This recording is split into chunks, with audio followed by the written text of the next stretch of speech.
ప్రతి ఇల్లును ఎవడైనా ఒకని చేత కట్టబడును. లైట్ వేసి. ప్రతి ఇల్లు ఎవడైనను ఒకని చేత కట్టబడును.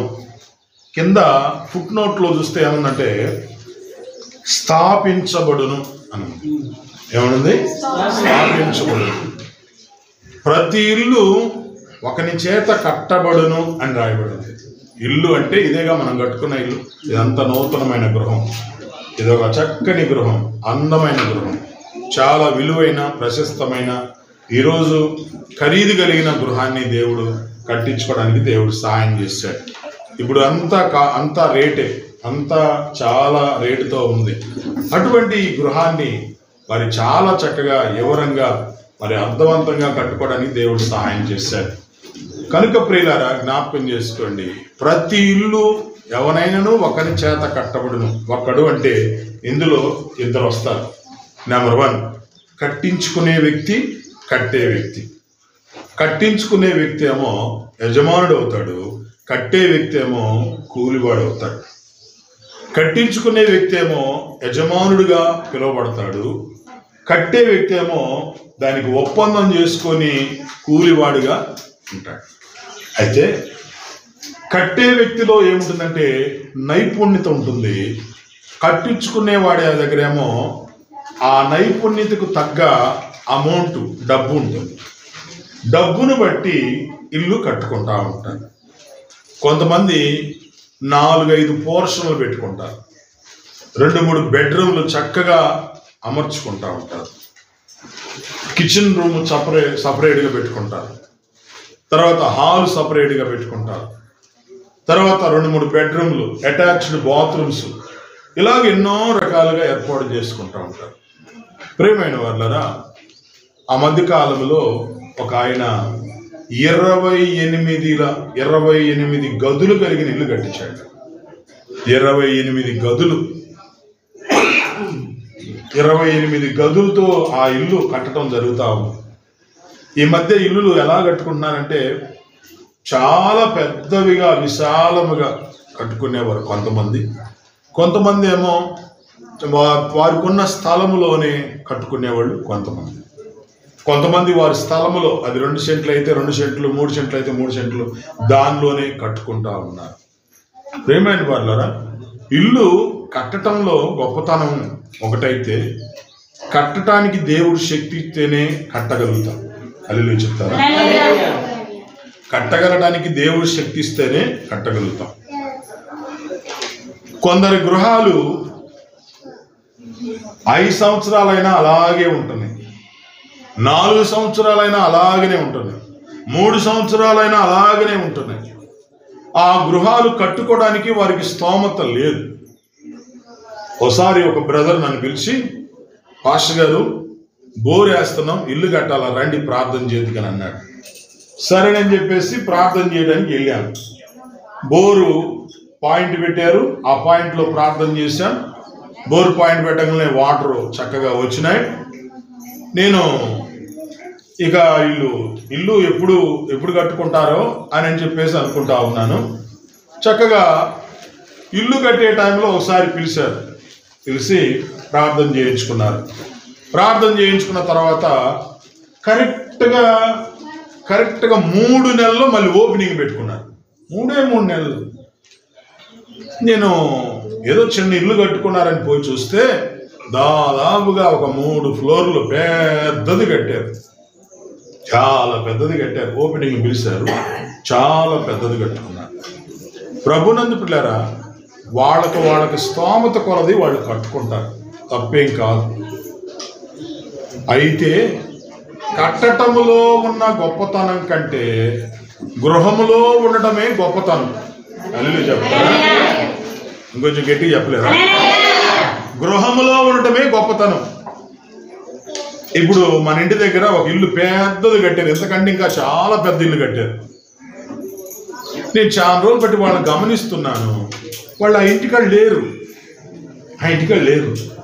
ఏమైంది ఇంత పెద్ద ఇల్లు కట్టుకుని ఎడిపోయారు అని చెప్పేసి చూస్తే అన్ని లాకులు వేసి ఉండే మొత్తం. ఎవరో ఎప్పుడు వస్తారా అని ఎదురు చూస్తా ఉంటే ఒకరోజు ఆ తల్లి వచ్చింది. ఏందమ్మా ఇంట్లో లేరు అంటే ఆమె చిన్నగా చెబుతుంది సైగతో. అప్పుడే మన ఇంటి ముందు కాకు ఉంది, కాకి లోపల పోయింది, అందుకే మేము బయటికి పోయినాం. హల్లెలూయా. కాకి లోపల పోయిందంట, వీళ్ళు అడిగి పోయారంట బయటికి పోయారు. ఇక్కడ కూడా ఇప్పుడు సపోజ్ వాడు నవీనో లేకపోతే సుకన్యో లేకపోతే వాడు పెద్దోడు ఎవడో ఒకడు చికెనో మటనో పాపం తీసుకొస్తా ఉంటాడు అనుకుందాం ఇంట్లోకి అనుకుందాం. ఇక్కడికి వచ్చే లోపల కాకి చూసి గబక్కన ఆడబెట్టి కాళ్ళు కొడుకోడానికి పోయాడు అనుకుందాం. కాళ్ళు కొడుకోవడానికి పోయాడు. ఆడకు వచ్చి ఒక ముక్క తీసుకొని పోయింది. హల్లెలూయా. ఈ లోపల సుకన్య ఎడ చూసింది, అమ్మా కాకి వచ్చిందే అనగలే. గుండె సారిపోయింది ఆమెకి. ఇంకెసాకని చెప్పింది, అయ్యా కాకి వచ్చిందంట. అయ్యా ఏడదాకా వచ్చిందే, అది ఆ వాయికిల దాకా లోపలికి వచ్చిందంట. హల్లెలూయా. ఇక మరేం చేస్తారు ఇప్పుడు ఏం చేద్దాం? కాకి రాగానే డోర్కి లాగేసేసి అరే మొత్తం ఆడే ఉందాం, పక్కింట్లో ఉందాం.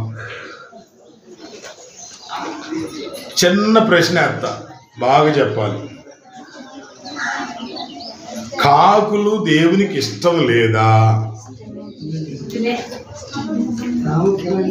కాకులకు దేవునికి ఇష్టం లేదా? ఇష్టం లేదు కదా. మరి మీకెందుకు ఇష్టం లేదు? ఇంకొక ప్రశ్న వేస్తా. ఈ కాకులన్నీ నోవాహు ఓడలో ఉన్నాయా లేకపోతే బయట ఉన్నాయా? భాష గారండి, రెండున్నాయా? ఆడబుట్టిన పిల్లలు ఏంటి? ఆడగుడ్లు పెట్టుకొని ఆడ పిల్లలు చేసి అవన్నీ భూమి మీదకి వచ్చిన పిల్లలేనా? మరి నోవా కుటుంబానికి ఏమైనా నష్టం కలిగిందా? అల్లు చెప్పింది, నోవా కుటుంబం క్షేమంగానే ఉందిగా. ఏం మాట్లాడలా.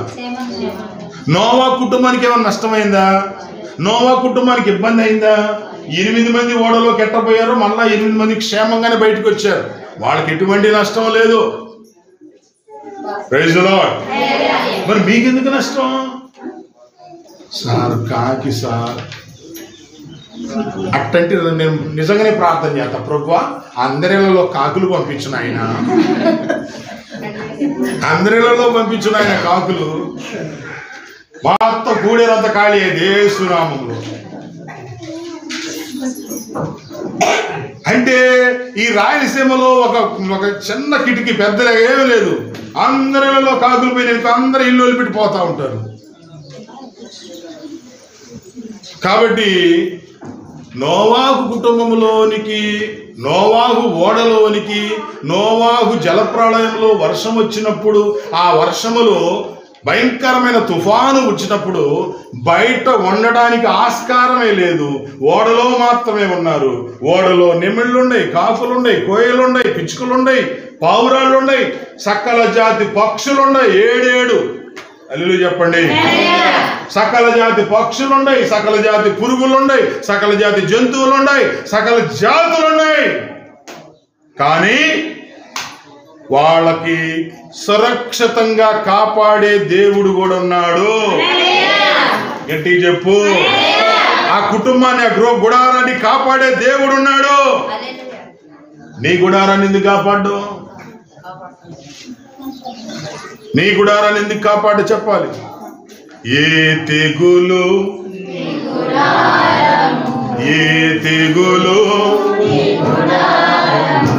సమీపించదయా,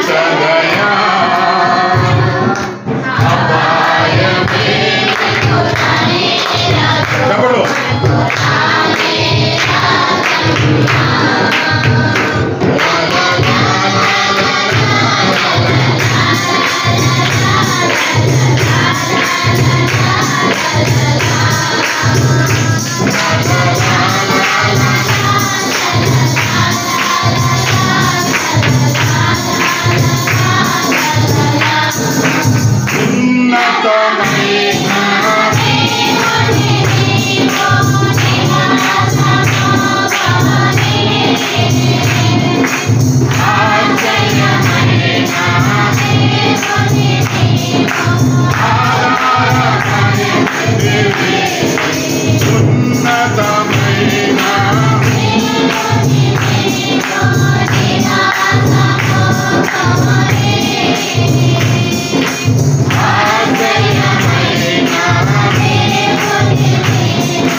ఒకసారి హల్లెలూయా చెప్పండి. హల్లెలూయా. కాబట్టి నోవాహు గుడారంలో ఎటువంటి నష్టము వాటిల్లలేదు, మన గుడారంలో ఎటువంటిది నష్టము వాటిల్లదు. ఆంధ్ర సైడ్ ఏం చేస్తారంటే, మీరైతేనేమో నేను రాకముందే అక్కడ కూర్చోబెట్టి పసుపు రాసి కొత్త ఇల్లమ్మో కొత్త ఇల్లు తల్లి అని చెప్పేసి పసుపు రాసి అది వస్తుంది బయటికి. సరే ఎట్టో వచ్చింది ఆ తల్లి. ఆంధ్రాలో ఏం చేస్తారో తెలుసా? నడింట్లో పొయ్యి పెట్టి ఆ నడింట్లో పొయ్యి పెట్టిన తర్వాత దాని నిండా పాలు పోసేసి మంట పెడతారు. మంట పెడితే పొంగి బండల నిండా పెడితే అయిపోయిన తర్వాత మొత్తం తుడుచుకుంటా ఉంటారు. దీని అర్థం ఏంటంటే, ఆ ఇంట్లో దాని పాలు పొంగేయటం అంటారు. దాని అర్థం ఏంటంటే, ఆ ఇంట్లో అన్నీ కూడా పొంగి పొరలాలి,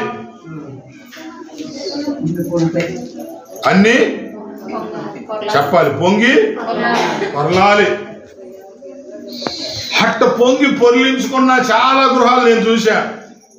ఉప్పు కోసం పక్కింటికే, పప్పు కోసం పక్కింటికే, అగ్గిపెట్టి కోసం పక్కింటికే, కందిపప్పు కోసం పక్కింటికే, బియ్యం కోసం పక్కింటికే, అన్నింటికి పక్కింటికే. అరే ఏడ పొంగింది పొర్లింది, ఏడ పొర్లింది. బియ్యం కోసం పక్కింటికి పరిగెత్తుంటివి, పప్పు కోసం పరిగెత్తుంటివి. ఇంకేడ పొర్లింది అక్క నీ ఇంట్లో? పాలు పొరగటం కాదు, నీ గుడారములో ప్రభు వారు ఉంటే సమృద్ధి అయిన దీవెన ఉంటుంది. ఇది చెప్పండి హల్లెలూయా. దినవృత్తాంతములో నా స్పెడ్స్ తెచ్చుకోవడం మర్చిపోయినాను, అందువల్ల కొంచెం ఇబ్బంది అవుతుంది. దినవృత్తాంతములు డాడికయ్యా, దినవృత్తాంతములు 2వ దినవృత్తాంతము 31వ అధ్యాయము, 2వ దినవృత్తాంతం 31వ అధ్యాయము 10వ వచనం చదవండి. 10వ వచనం 2వ దినవృత్తాంతములు 31:10. బాగా వినాలి. యెహోవా మందిరములోనికి జనాలు కానుకలు తెచ్చినప్పటి నుంచి మేము సమృద్ధిగా భోజనం చేసినను, సమృద్ధిగా తిన్నా, సమృద్ధిగా తిన్నా చాలా మిగిలిపోతుంది. హల్లెలూయా. ఇప్పుడు చెప్పాలి గట్టిగా, సమృద్ధిగా తిన్నా. అర్థమవుతుందా? సమృద్ధిగా తింటున్నాం. నేను, నా పిల్లలు, నా కుటుంబం టోటల్గా తింటున్నాం. సమృద్ధిగా తిన్నా చాలా మిగిలిపోతుంది. అంటే నీ ఇంట్లో ఆశీర్వాదము దేవుడిస్తేనే. గట్టిగా హల్లెలూయా చెప్పు. అర్థమైందా బిడ్డ? నీ ఇంట్లోకి ఆశీర్వాదం అనేది దేవుడు ఇవ్వాల. లేకపోతే ఉప్పు కోసం, పప్పు కోసం, అన్నిటి కోసం పక్కింటికి ఎత్తుకోవాల్సి వచ్చింది. మసిబట్ట కూడా పోవాల్సి వచ్చింది. ఒక్కోసారి పోతారు ఎవరన్నా అసలు మసిబట్ట? అసలు ఎవరైనా పోతారా? పెద్ద గుండాలం పెట్టిన తల్లి నువ్వు, పెద్ద గుండాలం పెట్టి భోజనాలు చేసినప్పుడు మసిబట్ట లేనప్పుడు పోక ఏం చేస్తావు? పెద్ద డేసా పెట్టి 100 మంది భోజనాలు చేసినప్పుడు ఏం చేస్తావు? పోక. దేవునికి స్తోత్రం కలుగును గాక.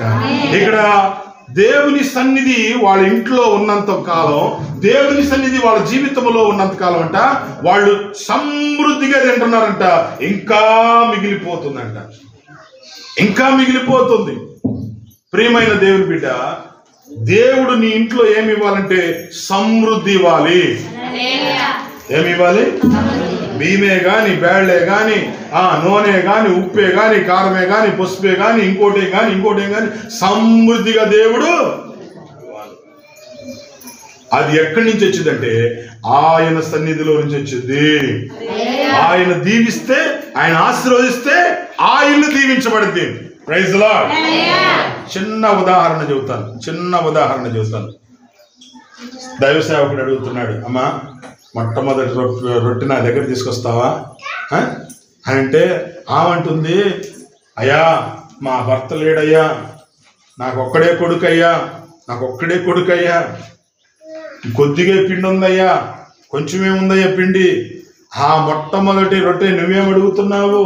కొద్దిగా పిండి ఉంది, కొద్దిగా నూనె ఉంది, కొంచెం కట్టె పుల్లలు తెచ్చుకుంటున్నాను, అది రొట్టె చేసుకొని నా కొడుకు పెట్టుకొని నేను ఒకటి తిని ఎన్ని రోజులు వచ్చిందో ఎంతసేపు వచ్చిందో తెలీదు. ఆ దోశ పిండి ఎన్ని వస్తాయో తెలీదు.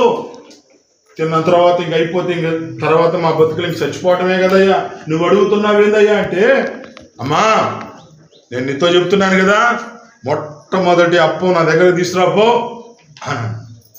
సరేనని చెప్పేసి ఆ కట్టె పొలలు ఏరుకొని వచ్చి తన ఇంట్లో, తన గుడారములో, తన ఇంట్లో చక్కగా కట్టెలు రాజేసి పొయ్యి మంట వేసేసి మొట్టమొదటి అప్పం వేసేసి ప్లేట్లో పెట్టుకొని దైవజనుడి దగ్గర తీసుకుపోయి పెట్టింది. అయ్యా అని దైవజనుడు ఆశీర్వదించాడు, ఆ రొట్టెను ఆశీర్వదించాడు, ప్రార్థన చేశాడు. ప్రార్థన చేసి ఆ రొట్టెను తింటా ఉన్నాడు. తిన్న తర్వాత నువ్వు పోయి రొట్టెలు వేసుకొని తీసుకురాపో, రొట్టెలేపు అంటే నువ్వు కూడా రాయి అని చెప్పేసి తీసుకొచ్చేసింది. పిండి తోడుతా ఉందంట, నూనె పోతా ఉందంట, మళ్ళీ పిండి తోడుతా ఉందంట, నూనె పోడుతా ఉందంట. ఎంత చూడండి, 1 రోజులోన, 2 రోజుల్లోన, 3 రోజుల్లోన, 4 రోజుల్లోన 365 రోజులు అంటే 3.5 సంవత్సరాలు ఆ పిండి అయిపోవాలా? Praise the lord.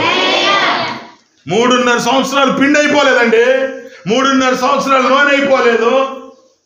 అదే వీళ్ళు రోజు దోశలే హల్లెలూయా, రోజు చపాతీలు హల్లెలూయా, రోజు జొన్న రొట్టెలు హల్లెలూయా. మనం కూడా చపాతీలు చేస్తే ఒక పూట గట్టిగా ఒకరోజే, అది పెద్ద పండగలాగా. పూరీలు చేస్తే అదొక పెద్ద పండగ మనకి. ఏమంటారు? అవునా కదా? ప్రతిరోజు ఆయన మన ఇంట్లో, మన జీవితంలో ఉంటే ప్రతిరోజు అదేదో పాడుతుందా, నేను యేసు బిడ్డను నాకు భయమే లేదు, ప్రతిరోజు. మీరు వాడితే ఏ సంతోషం కూడా రావట్లేదు. నేను యేసు బిడ్డను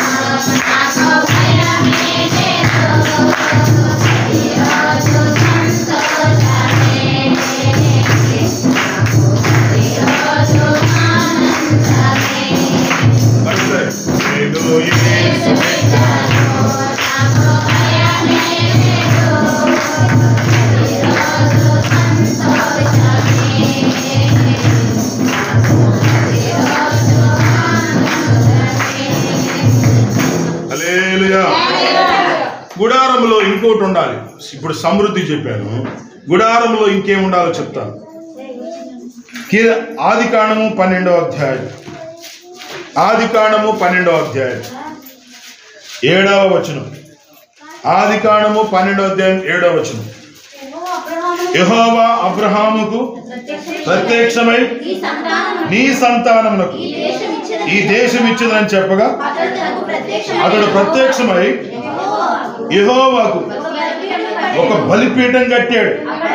అక్కడ నుండి అతడు బయలుదేరి బేతేలుకు తూర్పునున్న కొండకు చేరి పడమట ఉన్న బేతేలుకు తూర్పు ఉన్న హాయికి గుడారం వేసి యెహోవాకు బలిపీఠము గట్టిగా హల్లెలూయా చెప్పాడు. తర్వాత ఏం చేశాడంట? గుడారంలో ఏముండాలి? ఇప్పుడు అందరు చెప్పాలి, ఏముండాలి? నీ గుడారం కట్టుకోవటం కాదు, ఈ గుడారము పెద్దగా నేను కట్టుకున్నాను, నా పెద్ద ఇల్లు చూడండి అని కాదు. నీ గుడారములో ఉండాల్సింది ఏంటంటే ప్రార్థన. ఏముండాలి? ఇక్కడ మోకాళ్ళు వచ్చే అనుభవం, అక్కడ మోకాళ్ళు వచ్చే అనుభవం, అక్కడ మోకాళ్ళు వచ్చే అనుభవం నీకు రావాలి. విచిత్రం ఏందో చెప్పనా, వంటగదిలో ఎవరు ప్రార్థన చేయండి చెప్తారా?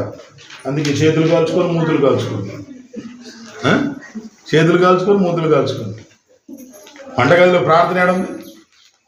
గబక్కని ఏది కొట్టుకుంటావు అర్థం కాదు కదా. నువ్వు వేసిన పెనివే నువ్వు కొట్టుకుంటావు. హల్లెలూయా. మరి చాలు, నెట్టు కొట్టుకుంటారు అన్నమాట. నీ గుడారంలో ఏముండాలంటే ప్రార్థన. గుడారము ఇల్లు కట్టుకోవడమే కాదు, ఇల్లు కట్టుకున్న తర్వాత ఆ ఇంట్లో ప్రార్థన ఉండాలి. లేకపోతే ఆ ప్రార్థన లేని గుడారము, ఆ గుడారంలో ప్రార్థన లేకపోతే ఆ గుడారము చీకటిగా ఉంటుంది. నీ ఇంట్లో ప్రార్థన ఉండాలి. నీ ఇంట్లో ఏదైతే దేవుడు నీకు ఇచ్చాడో, ఏ గుడారం అయితే ఇచ్చాడో ఆ గుడారము దగ్గర ఉండవలసినది. ఎప్పుడైతే ప్రార్థన జీవితం ఉంటుందో నీకు సమృద్ధి ఉంటుంది. ఇక్కడ చెప్పు హల్లెలూయా. 13వ అధ్యాయం, ఆదికాండం 13వ అధ్యాయం మొదటి వచనం. అబ్రహాము తనకు సమస్తమును తన భార్య తమతో కూడనున్న లోతును వెంటబెట్టుకొని ఐగుప్తుల నుండి లెబోనుకు వెళ్ళెను. రెండవ వచనం. అబ్రహాము వెండి బంగారములు కలిగి పశువులు కలిగిన వాడై ధనవంతుడై ఉండెను. Praise the lord. వెండి బంగారం పశువులు, వెండి బంగారం పశువులు కలిగి బహుధనవంతుడై ఉండెను. గుడారం దగ్గర ఏముంది? ప్రార్థన ఉండాలి. నీ గుడారం దగ్గర ప్రార్థన ఉన్నప్పుడు నీ ఇంట్లోనికి సమృద్ధి అయిన దీవెన వచ్చింది. నీ గుడారంలోనికి సమృద్ధి అయిన దీవెన వస్తుంది. గుడారములో ప్రార్థన లేకపోతే నేను చెప్పాను చీకటి వచ్చింది. గుడారములో ప్రార్థన లేకపోతే మీరు అనుకోవచ్చు, పాస్టర్ గారు చాలామంది ఇదొకటి ఏంటంటే మంచి రోజు ఇప్పుడు, మంచి రోజు 24వ తారీఖు 9:30 మంచి రోజు. హల్లెలూయా. పాస్టర్ గారంటే 24వ తారీఖు మా ఇంట్లో ఇల్లు గృహప్రవేశము, మీరు రావాలి. వస్తాను. ఎన్నో తారీఖు? ఏ రోజు? ఆ రోజు ఏది మరి కరెక్ట్? ఏది మంచి రోజు? అర్థం కాదా? మంచి రోజు కాదు, చెడ్డ రోజు కాదు, ప్రభు ఉన్న రోజు మంచి రోజే. అర్థమవుతుందా? ఇది మీకు చెప్పడానికే దేవుడు ఇట. అర్థమైంది? ఇది ఎంత మంచి రోజే బిడ్డ. అర్థమైందా? ప్రతిరోజు ప్రతిరోజు ప్రతిరోజు అది శనివారం కావచ్చు, మంగళవారం కావచ్చు, బుధవారం కావచ్చు, శుక్రవారం కావచ్చు, శనివారం, ఏ వారమైనా సరే మంచి రోజే. నీకే నువ్వు ప్రార్థన ఉంటే చాలు నీకు. అమ్మో ఈరోజు అమావాస్య, అమావాస్య రోజు ఎవరన్నా గృహప్రవేశం చేస్తారా? తుమ్మారు పెట్టమ్మా. తుమ్మారు ఏం చేయాలి? ఇంకా నయ్యం రేపు తుమ్మాడు రూబ్రికేట్ చేసేటప్పుడు ఆఫ్ స్టాప్ అంటారేమో. తుమ్మినా బాధే, దగ్గినా బాధే, కష్టమే, అన్ని బాధే. ప్రార్థనా జీవితం ఉంటే ఏది ఇబ్బంది లేదు. హల్లెలూయా. గుడారం దగ్గర ఏముందంట? ప్రార్థన. ప్రార్థన ఉంది. కాబట్టి మీరు ఇంకొక మాట చూసినట్లయితే 13వ అధ్యాయం 18వ వచనం. 13వ అధ్యాయం 18వ వచనం. అప్పుడు అబ్రహాము తన గుడారం తీసి హెబ్రోనులోనే మమ్రే దగ్గర ఉన్న సింధూర వృక్షమున దిగి అక్కడ యెహోవాకు బలిపీఠము. చూసారా? గుడారం తీసుకెళ్లి సింధూర వృక్షం దగ్గర వేసాడు. అంటే మమ్రే అంటే ఇందాకేమో బేతేలుకు హాయి మధ్యలో వేసాడు. బేతేలుకు హాయికి మధ్యలో వేసాడు గుడారం. బేతేలుకు హాయికి మధ్యలో వేసి అక్కడ బలిపీఠం కట్టుకొని ప్రార్థన చేశాడు. ఇప్పుడు అక్కడి నుంచి అదే గుడారం తీసుకొని పోయి సింధూర వృక్షమైన మమ్రే దగ్గర, మమ్రే అనే ప్రాంతంలో అక్కడ గుడారం వేశాడు. ఆ గుడారం దగ్గర కూడా ఏం పెట్టాడు? బలిపీఠాన్ని పెట్టాడు. అంటే ప్రార్థన, మోకాళ్ళ జీవితం. Praise lord. నీ మోకాళ్ళ జీవితం, నీ ప్రార్థన ఉంటే ఎక్కడైనా సరే అడవిలో అయినా ఆశీర్వాదకరంగా ఉంటావు. ఎలా ఉంటావు?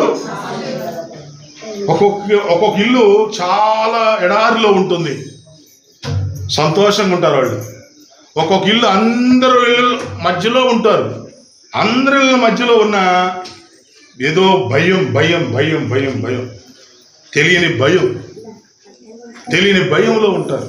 కాబట్టి మీరు ఏం భయపడాల్సిన పని లేదు. అబ్రహాము తన జీవితాన్ని మీరు గమనిస్తే ఎంతో ప్రార్థనా జీవితాన్ని కలిగి ఉన్నట్టుగా మనం చూస్తున్నాం. ప్రియులారా, దేవునికి మహిమ కలుగును గాక. ఇక్కడ చెప్పండి హల్లెలూయా, హల్లెలూయా. ఆయన ఎక్కడికి వెళ్ళినా ప్రార్థనా జీవితమే. ఇంకొక మాట తర్వాత మీరు గమనించినట్లయితే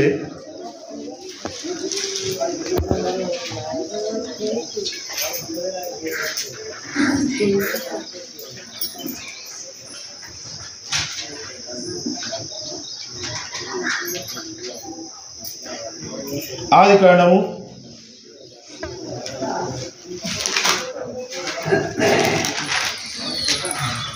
8వ అధ్యాయం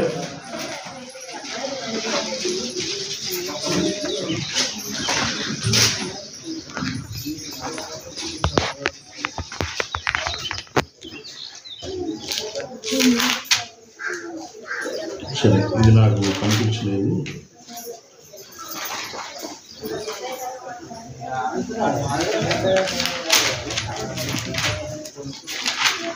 22వ అధ్యాయం చేయండి. అయితే ఆదికాండం 22వ అధ్యాయం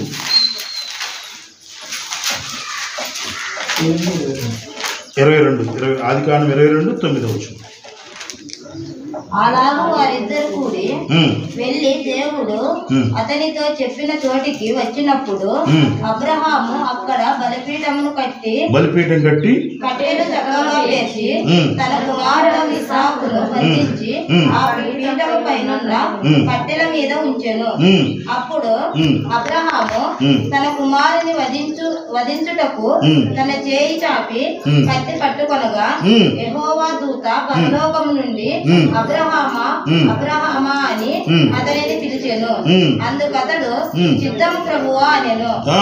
అప్పుడు ఆయన ఆ చిన్నవాని మీద చేయి వేయకుము, అతనినేమి చేయబాకుము, నీకొక్కడై ఉన్న నీ కుమారుణ్ణి నాకు వేణుదీయలేదు గనక దేవునికి భయపడవాడు. హల్లెలూయా.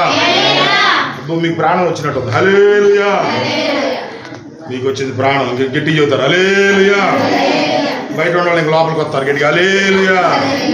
సరే రండి, ఇక్కడ ఏమన్నాయంటే నువ్వు దేవునికి భయపడువాడవు.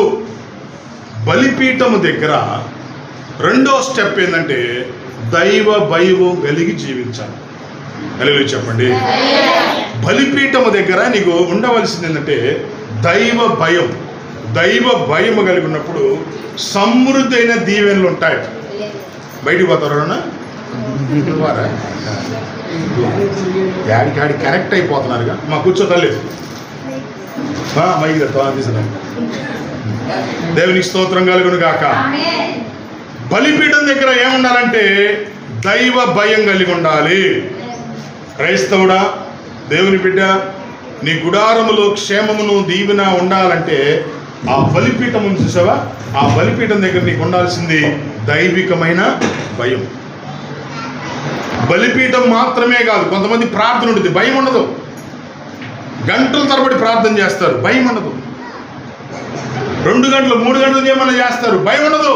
భయం లేని బ్రతుకు. దైవికమైన భయం ఉండదు, దైవికమైన ఆలోచన ఉండదు. మేము ప్రార్థన చేసేవాళ్ళం చెప్పుకోవచ్చేమో, కానీ నీలో దైవికమైన భయం. ఎప్పుడు నువ్వు దీవించబడతావంటే, ఎప్పుడు మనం ఆశీర్వదించబడతామంటే దైవికమైన భయం కలిగినప్పుడు. హల్లెలూయా చెప్పాలి. దైవికమైన భయం కలిగి ఉన్నప్పుడు మన కుటుంబాలు, మనము ఆశీర్వాదకరంగా ఎదగలుగుతాం. దైవికమైన భయం లేదనుకో, నువ్వు ఎదగలేవు. ఇప్పుడు దేవుడు అబ్రహామును పిలిచిన తర్వాత ఆ గుడారంలో ప్రార్థన ఉంటే, ఆ గుడారంలో ప్రార్థన ఉన్నప్పుడు, ఆ గుడారంలో ప్రార్థనా జీవితాన్ని ఉన్నప్పుడు దేవుడు ఆ కుటుంబాన్ని నాశనం చేస్తాడా? ఆ కుటుంబాన్ని పాడు చేస్తాడా? ఆ కుటుంబానికి ఇబ్బంది పెడతాడా? ఆ కుటుంబానికి ఏదైనా శ్రమ పెడతాడా? మీరు అనుకోవచ్చు, అయ్యా ఒక్కగానొక్క కొడుకుని అడిగాడు కదా, బలి అడిగాడు కదా మీరు అడగొచ్చాం. కానీ బలి అడిగిన మాట వాస్తవమే. నిజంగా బలిపీఠం అయితే కడుతున్నాడు కానీ, ఇతని దగ్గర బలిపీఠం అయితే ఉన్నది కానీ బలిపీఠముతో పాటు భయం ఉన్నదా? బలిపీఠంతో పాటు ఏముండాలి? అందరూ చెప్పండి. భయం. ఏం భయం? దైవికమైన భయం. దైవికమైన భయం. ఎప్పుడైతే దైవికమైన భయం కలుగుతావో నీ కుటుంబం దీవించబడితే నువ్వు దీవించబడతావు. దైవికమైన భయం ఎప్పుడైతే నీలో పోయిందో, నీలో ప్రార్థన ఉంటుంది, మళ్ళీ పాటలు ఉంటాయి, వాక్యం ఉంటుంది, ఆరాధన ఉంటుంది, గంటల తరబడి ప్రార్థన చేసే జీవితం ఉండొచ్చు. అన్నిటికంటే దానికి మించింది దైవికమైన భయం. చెప్తారా? దేవుడు ఏం టెస్ట్ చేస్తున్నాడంటే అబ్రహాముని, ఎక్కడ గుడారం వేస్తే అక్కడ ప్రార్థన చేస్తున్నాడు, ఎక్కడ గుడారం వేస్తే అక్కడ బలిపీఠం కడుతున్నాడు, ఎక్కడ గుడారం వేస్తే అక్కడ బేతేలు దగ్గర గుడారం వేస్తే అక్కడ బలిపీఠం కట్టాడు, ఇక్కడ చూస్తే మమ్రే దగ్గర వేస్తే అక్కడ బలిపీఠం కట్టి ప్రార్థన చేస్తున్నాడు. మంచిదే, బలిపీఠం బాగానే ఉండలే, కానీ అసలు దైవికమైన భయం ఉన్నదా అని గుర్తించి అడిగాడు, నీ కొడుకుని ఇస్తావా, నాకు నీ కొడుకును బలిస్తావా అడిగినప్పుడు దేవుడు బలియడానికి ఇష్టపడ్డాడు, అబ్రహాం ఇవ్వడానికి ఇష్టపడ్డాడు. ఇష్టపడ్డ తర్వాత అప్పుడు దేవుడు అంటున్నాడు, నువ్వు నాకు భయపడే వ్యక్తివి. నువ్వు ఎప్పుడైతే దైవికంగా ఒక మాటకు లోబడి భయపడతావో ఆశీర్వాదం అక్కడే ఉన్నది. ఎక్కడో లేదు, ఎక్కడో లేదు, ఆశీర్వాదం అక్కడే ఉన్నది, ఆ మాటలోనే ఉన్నది. ఆ మాటలోనే ఆశీర్వాదం ఉన్నది, ఆ మాటలోనే దీవెనలు ఉన్నాయి, ఆ మాటలోనే దేవుని యొక్క సన్నిధి ఉన్నది. దేవునికి మహిమ కలుగును గాక. నువ్వు ఎప్పుడైతే ఆయన మాటలు ధిక్కరిస్తావో సింపుల్ గా ఆశీర్వాదము పోగొట్టుకున్నావు. ఏం పోగొడుతున్నావు? మాటలో శక్తి, మాటలో బలము, మాటలో ఆశీర్వాదం ఉంది. ఆ ఆశీర్వాదం నువ్వు ఎప్పుడు పోగొట్టుకున్నావు అంటే ఆ మాటకు విలువ లేనప్పుడు. అర్థమవుతుందని చెప్పమాట.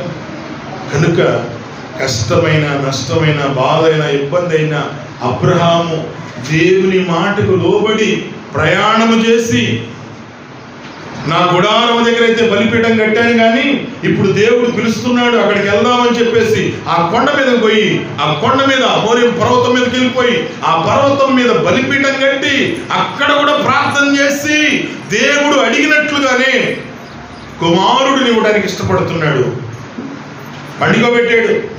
పండుకోబెట్టి బలిపీఠం మీద మోకాళ్ళొంచి ప్రార్థన చేసి ఇప్పుడు కత్తి తీసి దేవుడు అడిగాడు నేను ఇవ్వబోతున్నానని. ఎప్పుడైతే ఆ కత్తి ఎత్తపోయాడో ప్రభు అంటున్నాడు, అబ్రహామా నువ్వు నిజంగా భయపడే వ్యక్తివే. హల్లెలూయా. నువ్వు నిజంగా దైవికమైన భయం కలిగిన వాడివే. ఎప్పుడైతే నీవు దైవికమైన భయం కలిగినదో, నిర్గమాకాండం 20వ అధ్యాయం 20 వచ్చింది. నిర్గమాకాండం 20వ అధ్యాయం 20 వచ్చింది. నిర్గమాకాండము 20వ అధ్యాయం 20 వచ్చింది. ఆ మాట ఏమంటే మిమ్మల్ని పరీక్షించటానికి, మీరు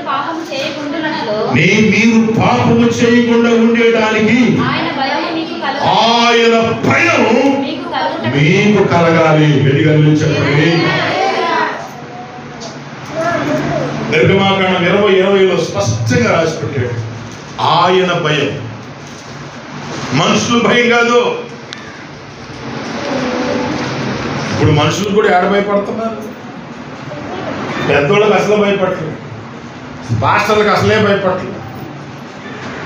హల్లెలూయా. భయపడుతున్నారా? ఏమ్మా? సేవకులంటే, దైవ సేవకులంటే, దైవ సేవకులకు భయం కలిగి ఉంటున్నారా? దైవికమైన భయం నీలో ఉన్నప్పుడు ఆశీర్వాదము నీ ఇంట్లో ఉన్నది. ఆశీర్వాదం అనేది నీ ఇంట్లో ఉన్నది. ఆశీర్వాదం ఎదురాలతో చెప్పాడమ్మా, మొట్టమొదటి రొట్టె తీసుకొస్తావా? సరేనయ్యా అంది. అంతే, సరేనయ్యా అంది. ఇంక వేరే ఆప్షన్ లేదు, వేరే మాట లేదు, ఇంక ఎదురు చెప్పడం లేదు, నేను నేర్పో అనలేదు. ఎప్పుడైతే ఆ మాట చెప్పిందో ఆ మాట ప్రకారంగా ఆ ఇంట్లో కరువు అనేది పారిపోయింది. ఏం పోయింది? కరువే పారిపోయింది. ఎప్పుడైనా వేసుకోవచ్చు, ఎప్పుడైనా తినొచ్చు. అంగడ పోయే పని లేదు, తెచ్చుకునే పని లేదు, కలిపి పెట్టుకునే పని అసలే పని లేదు. నోనికి పోవాల్సిన పని లేదు, అంగడికి సరుకులు పోవాల్సిన పని లేదు, ఇంకోటి పోవాల్సిన పని లేదు. ఆ డేక్షాలు తీసుకోవడం, ఆ నూనె పోసుకోవడం, ఇంక వాడు ఒక్కటే పోవాలి, కట్టెలకి మాత్రమే బయటకు పోవాలి. కట్టె పుల్లలునే వాటి కోసం మాత్రమే పోవాలి. ఆ మాటలో అంత విలువ ఉన్నది, ఆ మాటలో అంత శక్తి ఉన్నది. అందుకే అబ్రహాము గుడారం ఎందుకు దీవించబడింది? నీ గుడారంలో ఏముండాలి? ఉన్నతమైన దేవుని నీవు నివాసము కోరి, ఆశ్రయమైన దేవునిపై ఆధారపడి ఉన్నతమైన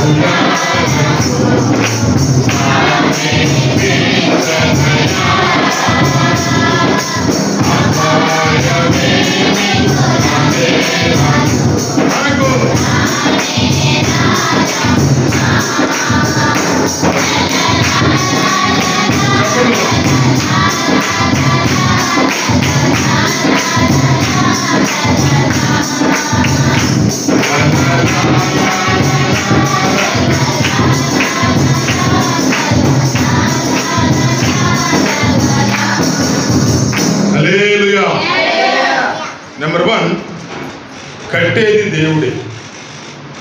ఒక ఇల్లు కట్టాలంటే దేవుడు మనకేమి ఇవ్వాలా? ఆరోగ్యం ఇవ్వాలి. నెంబర్ 1, ప్రతి ఇల్లు కట్టేది దేవుడే. నీకు ఆరోగ్యం ఇవ్వకపోతే నువ్వు కట్టలేవు, నీకు శక్తి ఇవ్వకపోతే నువ్వు కట్టలేవు. కాబట్టి నీ ఇంట్లో ఆయన కృప ఉన్నప్పుడు నువ్వు దీవించబడతావు. నెంబర్ 2, రెండోది ఏం చెప్పాను? సమృద్ధి. సమృద్ధి సమృద్ధి అనేది ఎప్పుడు వస్తుందంటే, నువ్వు దైవ సన్నిధిలోకి వెళ్తున్నప్పుడు, నీ ఇంట్లోనికి దైవ సన్నిధిలోకి ఏదైతే వెళ్తుందో ఆ మందిరంలో ఉన్న ఆశీర్వాదము నీ ఇంట్లో వచ్చి పడింది. మరలా చెప్తున్నాను, నీ ఇంట్లో సమృద్ధి అనేది ఎప్పుడు ఉండదంటే, నీ ఇంట్లో ఉన్నది చిన్న వస్తువు అక్కడ పోయినప్పుడు, నీ ఇంట్లో ఉన్న చిన్న వస్తువు దైవ సన్నిధిలో అడుగుపెట్టినప్పుడు అక్కడ నుంచి పెద్దగా ఆశీర్వాదం నీ ఇంట్లోకి వస్తుంది. అందుకే ఏమన్నాడంటే, దైవ మందిరంలో వారు కానుకలు తెచ్చినప్పటి నుంచి మేము సమృద్ధిగా తిన్నా ఇంకా చాలా మిగిలిపోతుంది. మిగిలేది ఇంట్లోనా బయట? మాట్లాడమ్మా. మిగిలేది ఎక్కడ? ఇంట్లోనే.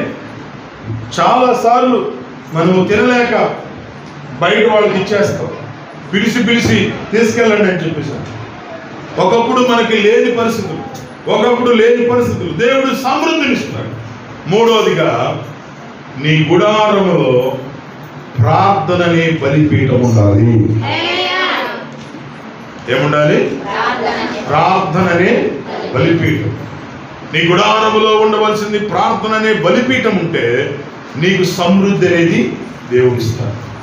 నీ గుడారములు ఎప్పుడైతే ప్రార్థన అనే బలిపీఠం లేకపోతే, మన గుడారాలు చూడండి అన్నీ ఉంటాయి. కీర్తనాకారుడు అంటాడు, నీతిమంతుల గుడారాలలో రక్షణ సునాద గీతాలు వినిపించబడ్డాడు. ఏ గీతాలంట? 4వదిగా, నీ ఇంట్లో ఉండవలసింది దైవికమైన స్తుతి ఆరాధన. నీ ఇంట్లో ఉండవలసింది దైవికమైన స్తుతి ఆరాధన. ఎప్పుడైతే నీ ఇంట్లోకి దైవికమైన స్తుతి ఆరాధన ఉంటుందో, నీ ఇంట్లో చీకటి దెయ్యాలు ఏమీ రాలేవు. చాలా గుడారాలు చూస్తూ ఉన్నప్పుడు మాకు ఆ మధ్య ఒకసారి మీటింగ్కి వెళ్ళాం. మీటింగ్కి వెళ్తే ఒక ఇల్లు ఇచ్చారు మాకు. ఆ ఇంట్లో ఎవరో చనిపోయారంట, నాకు తెలియదు. సేవకులకి ఇస్తే మంచిది అని ఇచ్చారంట. ఎవరికి ఇస్తే మంచిది? షావుకులకి ఇస్తే మంచిది అనిపోయాం. మేము పోయి నిద్రపోయి డొల్లాట వంట చేసి ఏం మాకేం కాదు. హల్లెలూయా. మీకు కానీ పంపించారంటే అమ్మా మొన్నే ఒకరు చచ్చిపోయారమ్మో అని అంటే చాలు. నిద్రెటపోయితో కానీ మూలం పోయి కూర్చొని నిద్ర రాక గిలగిల కొట్టుకుంటుంది వస్తాయి. ఎవరు వస్తారు. మేము కూడేరులో ఉన్నప్పుడు కూడా ఫస్ట్లో ప్రారంభంలో మేము వచ్చినప్పుడు మాకు ఇల్లు దొరకకపోతే ఒకళ్ళు వచ్చి అడిగారు మమ్మల్ని, మా ఇంట్లో ఉంటారా పాస్టర్ గారు? ఉంటామన్నా. ఆర్డిటి ఇల్లు ఎట్లే బాగుంది, చక్కగా ఉంది, పెద్ద ఇల్లు. పోయాం, ఇల్లంతా శుభ్రం చేసుకున్నాం, నీట్గా బాగుంది. నాకెందుకు డౌట్ వచ్చి పక్కింటి వాడిని అడిగాను, ఇంత పెద్ద ఇల్లు ఇచ్చారు, ఫ్రీగా ఇచ్చారు, డబ్బులు కూడా లేదు, ఏంటి కారణం, ఎందుకు ఇచ్చారు ఇల్లు అని అంటే, ఏం లేదయ్యా ఎట్నే ఇల్లు ఓపెన్ చేసుకున్నారంట. బంధువులను అందరిని పిలిచి, ఇలాగే అందరిని పిలిచి ఇల్లంతా ఓపెన్ చేసుకున్నారంట. ఆ రాత్రి కొత్త ఇంట్లో కొనుక్కున్నారంట. మధ్యరాత్రి వేళ 1 గంటప్పుడు ఎవరో ఒకళ్ళు వచ్చి పీక పట్టుకున్నారంట. ఆ పీక పట్టుకోవడంతో భయం పుట్టి తెల్లారిపాటికి అలా ఇల్లు ఖాళీ చేసి వెళ్ళిపోయి పాతింట్లో. ఇప్పుడు ఎవరున్నారా ఈ ఇంట్లో అని చెప్పేసి ఆలోచన చేసి మేము ఇంట్లో పోయినప్పుడు అక్కడ ఒకటి ఇది ఉంది, ఏనది టెంకాయ. ఆ మూలలో టెంకాయ ఉంది, బయట ఎంటికలు కట్టే ఉంది, బయట ఇంకో బొమ్మ పెట్టలే. మీరు పెడతారా? ఆ బొమ్మ ఒకటి పెట్టారా? నేలకు బయట పెట్టిన బొమ్మ ఒకటి పెట్టారు. ఇవన్నీ చూసాం, మేమన్నీ తీసేసాం, కట్ చేసాం, మొత్తం ఏం లేవు. హల్లెలూయా. ఈ చిత్రం ఏదో చెప్పినా కొంతమందికి ఆ దారం, ఏ ఇంటికి దారం కడితే ఏం రాదేమో. నేను ఒక మాట చెప్పను, ఏమనుకోబాకంటే, మీ పిల్లలకు కూడా కొడతారు, చాలామంది పిల్లలకు కూడా కడతారు. ఆ ఎంటికలు మీయా లేకపోతే ఎవరియా? మీయా. అసలు అన్నం తినేటప్పుడు అన్నంలో ఎంటికి వస్తేనే చీ చా చూ చూ అని చెప్పేసి అంటాం. ఏది అన్నంలో మీ ఇంట్లో వాడు చేస్తేనే ఇంటికి వస్తేనే తినకుండా పక్కన పడేసేస్తాం. ఎవరో చచ్చినోడు ఎంటికి తెచ్చేది బచ్చినోడే.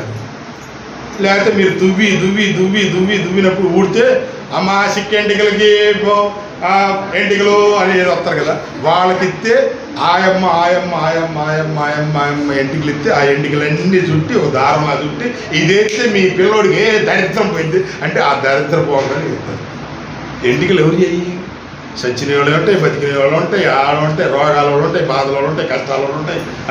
ఆ ఎంటికలన్నీ ఏవి వేసుకుంటావు? ఇంటికన్నా తగిలించుకుంటావు, నీ పిల్లలకన్నా తగిలించుకుంటావు. పోయిందా దరిద్రం?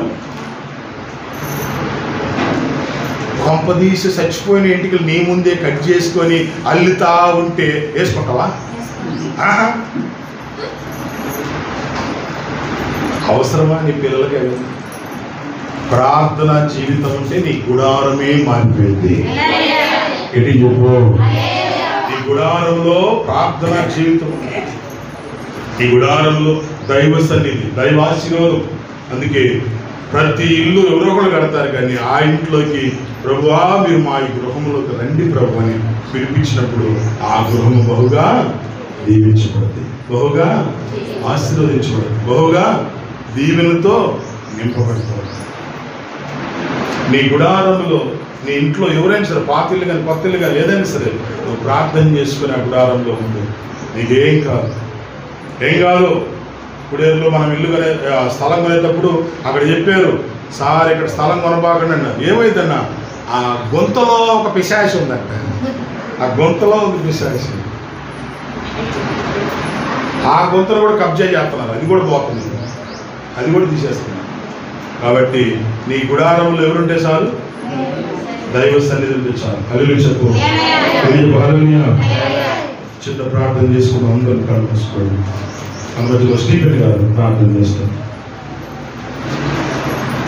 ఇస్సాక్ గారు సుకన్య అందరూ ఏంటి కొట్టాలా?